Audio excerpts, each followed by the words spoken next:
Weddings abroad, I have to cover this really, really quickly because this could take forever. But most suppliers will have wedding departments. Particular good supplier I'm going to just pick on here. So I'm going to book travel on the IntelliTravel website, uh, back office. I'm going to preferred partners. I'm scrolling down, and let's say we're going for that Mediterranean option in August or something like that. And I'm going to, it's all alphabetical, so I'm going to go down to O, and I'm going to go to Olympic Holidays. And Olympic Holidays has its own weddings department. So you want to sort of, that's a great one there. But there are lots of other ones as well.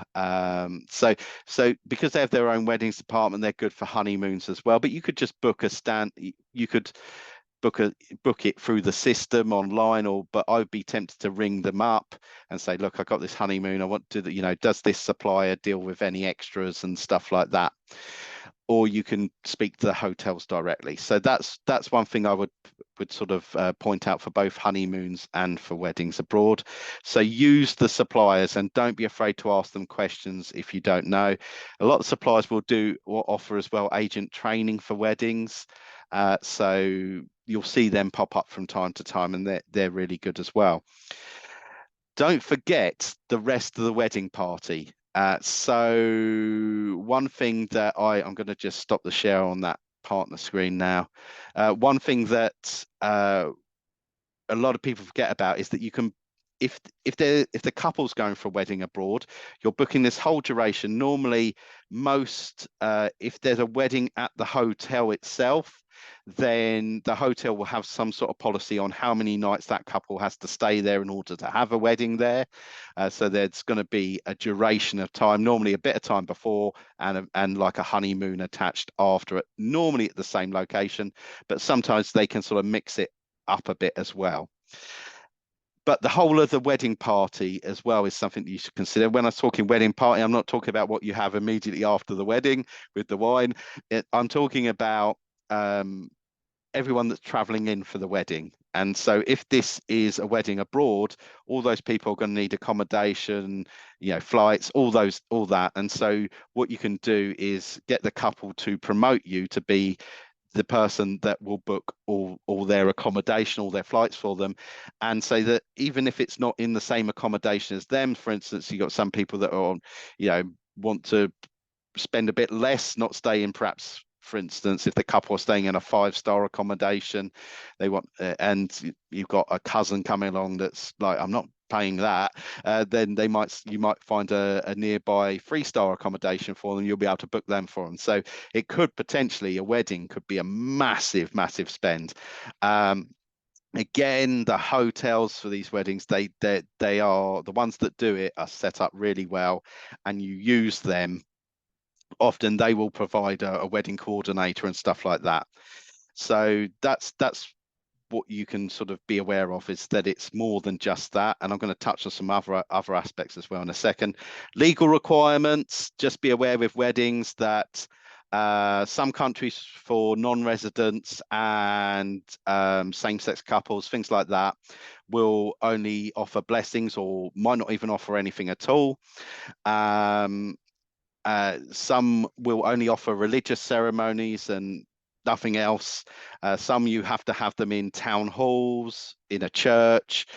It's very, very variable. So use your suppliers to advise you on that.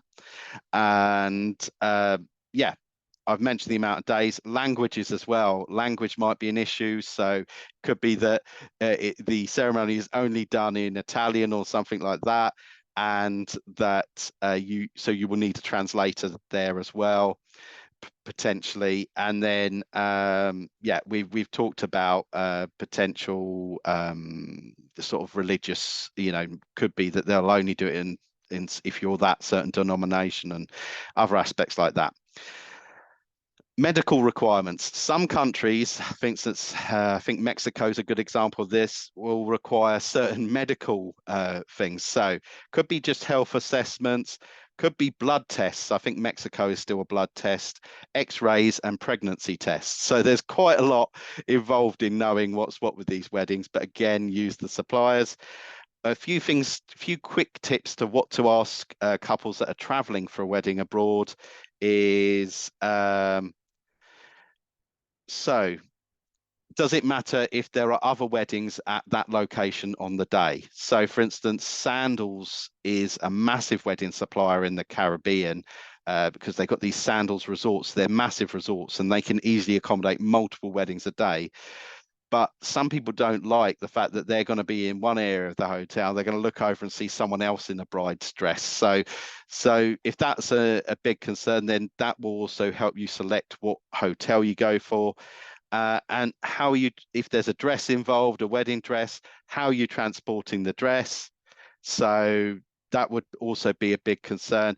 There's normally, because you don't normally want to put that in a hold luggage. Most people won't if it's an expensive dress. And if that dress got lost, what would be, yeah, would it absolutely ruin the wedding? So most people will take it in hold luggage.